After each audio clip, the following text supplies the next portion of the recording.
hugmyndir, geimnir og skýr. Óðinn kalla á okkur nú, í gegnum eld og í gegnum trú.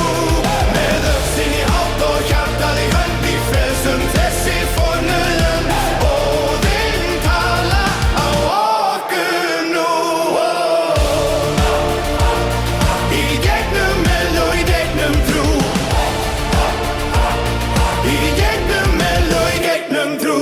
Hlustið á þögn mína áður en lítur í jörðin skelfur undir okkar fót. Þegar bassan dýpi kveður og stynur, við finnum styrkin í hverri rót. Stöðvaðu tíman í einu kalli, áður en hörn við felldu þögn. Í þessari stund og þessari fyrir